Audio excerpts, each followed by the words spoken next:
तो चलिए दोस्तों वीडियो की शुरुआत करते हैं। सबसे पहली कंपनी की बात करते हैं। पहली कंपनी का नाम है दोस्तों प्रीमियर एनर्जीज लिमिटेड। बट इसको डिस्कस करने से पहले दोस्तों, अगर आपने अभी तक चैनल को सब्सक्राइब नहीं किया है तो चैनल को सब्सक्राइब करके बेल आइकन को प्रेस कर लो, ताकि आने वाली जितनी भी वीडियोज़ हैं उसका नोटिफिकेशन आपको सबसे पहले मिल सके। और एक डिस्क्लेमर भी है, जो भी न्यूज़ एंड अपडेट्स हम लोग कवर करेंगे वो सारी एजुकेशन पर्पज़ के लिए हैं, सीखने के लिए हैं। तो इसको किसी भी तरह का इन्वेस्टमेंट एडवाइस मत समझना, आप खुद से भी रिसर्च और एनालिसिस कर सकते हैं। तो चलिए दोस्तों वीडियो की शुरुआत करते हैं। अब बात कर लेते हैं प्रीमियर एनर्जीज से रिलेटेड कुछ इंपॉर्टेंट न्यूज़ एंड अपडेट्स के बारे में। तो आज के दिन प्रीमियर एनर्जीज हमें काफ़ी ज़्यादा फोकस में देखने को मिल रही थी। अब इसका सबसे बड़ा कारण था परफॉर्मेंस, जो कि काफ़ी ज़्यादा इस कंपनी का आज के दिन हमें ख़राब दिखा था। और गिरावट कितना हुआ था भाई? तो गिरावट हमें 6% तक देखने को मिला था। और ये गिरावट प्रीमियर एनर्जीज में ही नहीं, वारी एनर्जीज में भी देखने को मिली थी। बट उसके बाद एक शार्प रिकवरी हमें ज़रूर देखने को मिली। बट गिरावट का मेन कारण क्या है वो हम लोग इस वीडियो में समझेंगे। तो गिरावट का मेन कारण यह है कि गवर्नमेंट ने एक्सटेंड कर दिया है domestic solar cell sourcing deadline को। इस चीज़ को मैं थोड़ा सा डिटेल में समझाता हूँ। देखो, सिंपल भाषा में हम ये बोल सकते हैं कि गवर्नमेंट के पॉलिसीज़ में चेंजेस हुई है, और यही सबसे बड़ा कारण है प्रीमियर एनर्जीज और वारी एनर्जीज के गिरावट का। और वो चेंजेस ये दिखाता है कि जो डेडलाइन था उसको गवर्नमेंट ने बढ़ाकर 31 दिसंबर 2026 कर दिया है। अब ये डेडलाइन को बढ़ाने से प्रीमियर एनर्जीज और वारी एनर्जीज क्यों गिरी है, अब उसको समझो। तो ये डेडलाइन अगर मान लो कल के दिन का रहता है एग्जांपल के तौर पर, तो नेक्स्ट डे से हमारी वारी एनर्जीज और प्रीमियर एनर्जीज को कई बेनिफिट्स मिलने लगती इंडिया में, उनको डिमांड काफ़ी ज़्यादा मिलता। और ये डेडलाइन बढ़ने की वजह से उनके जो बेनिफिट्स हैं वो अब डिले हो गए हैं। इसको और अच्छी तरह से समझो। जो भी डेवलपर्स हैं वो अब सोलर पैनल और सोलर सेल जो यूज़ करते हैं वो डोमेस्टिक का भी कर सकते हैं, डोमेस्टिक मैन्युफैक्चरर का, और इम्पोर्टेड सोलर सेल भी यूज़ कर सकते हैं। बट ये डेडलाइन का मतलब ये है कि अभी भी वो 31 दिसंबर 2026 तक लोकल की जगह इम्पोर्टेड सोलर सेल यूज़ कर सकते हैं। अगर वो यूज़ करना गवर्नमेंट रोक देती तो इसका मतलब क्या है? इसका मतलब सिंपल यही बात है ना कि जो डोमेस्टिक मैन्युफैक्चरर हैं उनको नियर टर्म डिमांड काफ़ी ज़्यादा मिलता, और लॉन्ग टर्म डिमांड तो अच्छा है ही। तो नियर टर्म डिमांड उनका वीक रह सकता है क्योंकि गवर्नमेंट ने ये डेडलाइन एक्सटेंड कर दिया है।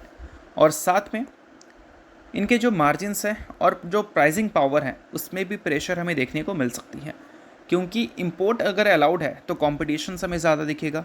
और इम्पोर्टेड प्रोडक्ट पे ऑब्वियस सी बात है जो प्राइजेस हैं वो डोमेस्टिक मैन्युफैक्चरर उसको कॉम्पिटिट नहीं कर सकते अगर कस्टम ड्यूटी ना लगाया जाए। तो कंपटीशन के साथ प्राइसिंग पावर का भी प्रॉब्लम अगर होगा तो ऑब्वियस सी बात है कि मार्जिन्स भी आगे चलकर इम्पैक्ट हो सकती हैं प्रोडक्ट को सस्ता करने के चक्कर में।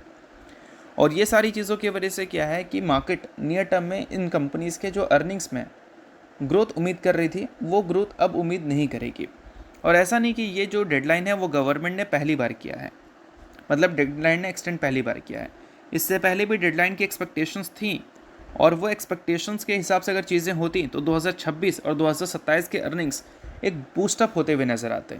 बट वो सारी चीज़ें अगर पोस्टपोन्ड हो गई हैं, मतलब डेडलाइन को अगर बढ़ा दिया है गवर्नमेंट ने, तो फिर बेनिफिट्स भी पोस्टपोन्ड हो गई हैं। तो यही सारी चीज़ें हैं जो कि आज के दिन वारी एनर्जीज और प्रीमियर एनर्जीज को अच्छा खासा तोड़ती थी। सो अब दोस्तों वीडियो में आगे बढ़ने से पहले बात कर लेते हैं सेबी रजिस्टर्ड टेलीग्राम चैनल के बारे में, जिसको आप ज्वाइन कर लो।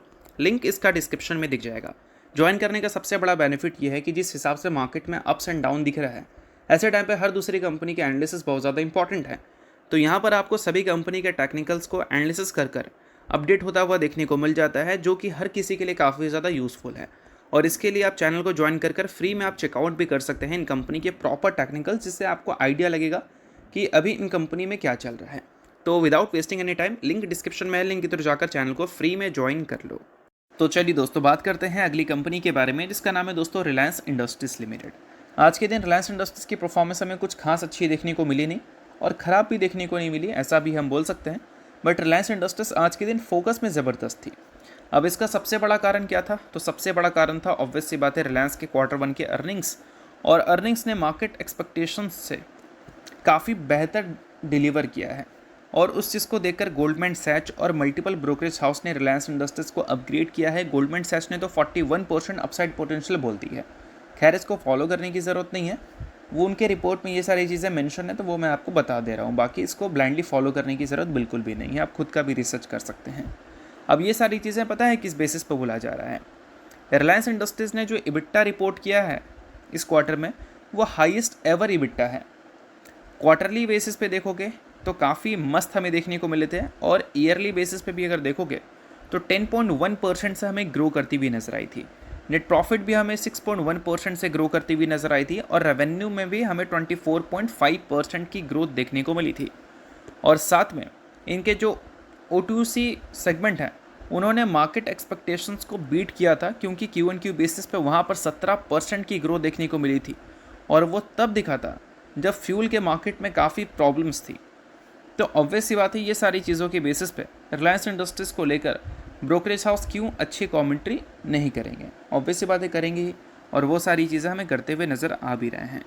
और रिलायंस को लेकर चीज़ें ये भी मेंशन की गई हैं कि जियो का जब लिस्टिंग हमें देखने को मिलेगा, तो फिर रिलायंस इंडस्ट्रीज़ के जो अर्निंग विजिबिलिटी है वो भी हमें क्लियर होती हुई नज़र आएगी, और रिटेल सेगमेंट को लेकर जो एनालिसिस है, अर्निंग विजिबिलिटी है, और न्यू एनर्जी सेगमेंट को लेकर अर्निंग विजिबिलिटी जो है वो और भी बेहतर तरीके से हमें समझ आ जाएंगी। और न्यू एनर्जी, और साथ में अगर हम बैटरी स्टोरेज सिस्टम की बात करें, तो वो सारी बिजनेसेस में जो ये कंपनी एक्सपैंड कर रही है, उससे रिलायंस इंडस्ट्रीज़ का आने वाले कल में जो वैल्यूशन है उसमें हमें री रेटिंग देखने को मिल सकती है, यानी कि ज़्यादा का मल्टीपल्स हो सकता है मार्केट इस कंपनी को देती हुई नजर आए, क्योंकि इमर्जिंग मार्केट में ये एक्सपैंड कर रही है ना, तो ग्रोथ पोटेंशियल वहाँ से रिलायंस इंडस्ट्रीज़ को अच्छा खासा मिल सकता है। बाकी आज के दिन रिलायंस इंडस्ट्रीज़ परेशान इसलिए भी थी थोड़ा, क्योंकि क्रूड ऑयल के प्राइसेस में लगातार हमें तेज़ी देखने को मिली है। अभी $90 को टच करके थोड़ा सा नीचे आया है Brent crude oil, but still अभी भी देखोगे तो रिसेंट टाइम के मुकाबले वो थोड़ा ज़्यादा ही है। तो इस वजह से हमारी रिलायंस आज के दिन वैसा परफॉर्म करती हुई दिखी नहीं थी, बट रिलायंस इंडस्ट्रीज़ के जो नंबर हैं वो कंपनी को अच्छा परफॉर्म करने पे मजबूर करते हैं, अगर क्रूड ऑयल के प्राइसेस उनको डिस्टर्ब नहीं करती तो। बाकी इसके अलावा अगली कंपनी की बात करें तो अगली कंपनी है दोस्तों MCX, यानी कि multi commodity exchange of India limited. But इसको डिस्कस करने से पहले अगर आपने अभी तक सेबी रजिस्टर्ड रिसर्च एनालिस्ट के टेलीग्राम चैनल को ज्वाइन नहीं किया है, तो उसको जाकर आप फ्री में ज्वाइन कर सकते हो, क्योंकि वहाँ पर मल्टीपल कंपनी के टेक्निकल्स को प्रॉपर एनालिसिस कर अपडेट किया जाएगा, जिसको टाइम टू टाइम आप चेकआउट कर समझ सकते हैं कि आने वाले कल में इन सारी कंपनी से क्या एक्सपेक्ट किया जा सकता है। और ये सारी चीज़ें सेबी रजिस्टर्ड रिसर्च एनालिस्ट के द्वारा प्रॉपर एनालिसिस कर मेंशन की जाएंगी।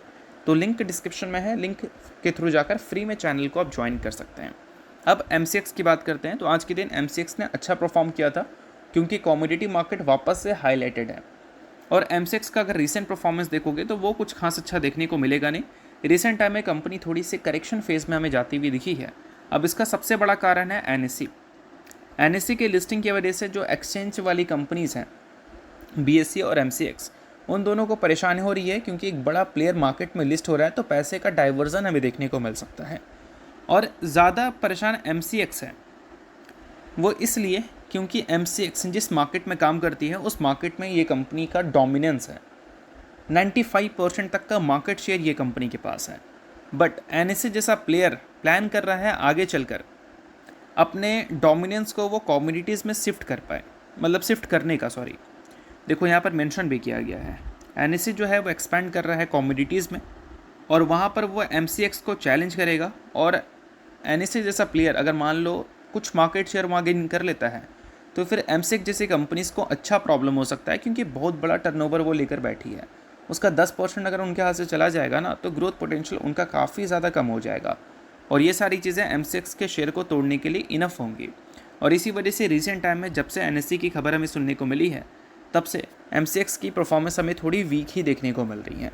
बाकी अगर देखते हैं NSE अच्छा मार्केट पोजीशन मेंटेन करती है कमोडिटीज़ में, तो अलग बात है। अगर अच्छा मार्केट पोजीशन मेंटेन नहीं करती तो फिर MCX को लेकर बाजार का सेंटिमेंट हमें क्या दिखता है। बाकी इस कंपनी का लेटेस्ट शेयर होल्डिंग पैटर्न देख लेते हैं, जहाँ पर FIS ने अपने स्टेक्स फिर से एग्रेसिवली इंक्रीज़ कर लिया है, ऑलमोस्ट 4% या फिर 3.5% ही चलो बोलकर चलो, या 4.5% आप बोल सकते हो।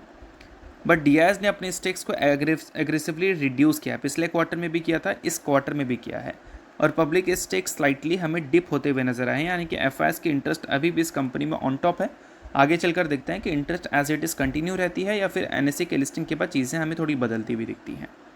तो चलिए अब बात कर लेते हैं अगली कंपनी के बारे में, जिसका नाम है दोस्तों पॉन्डी ऑक्साइड एंड केमिकल्स। ये कंपनी ने हाल ही ने स्प्लिट अनाउंस किया था, जिसका रिकॉर्ड डेट इस कंपनी ने फिक्स कर दिया है। रिकॉर्ड डेट की दोस्तों बात करें तो वो है 21 जुलाई का, यानी कि कल के दिन कंपनी का रिकॉर्ड डेट है। 2:5 के रेशो में कंपनी ने स्प्लिट की अनाउंसमेंट की है, यानी कि हर 2 शेयर के बदले 5 इक्विटी शेयर देने का कंपनी ने फैसला किया है।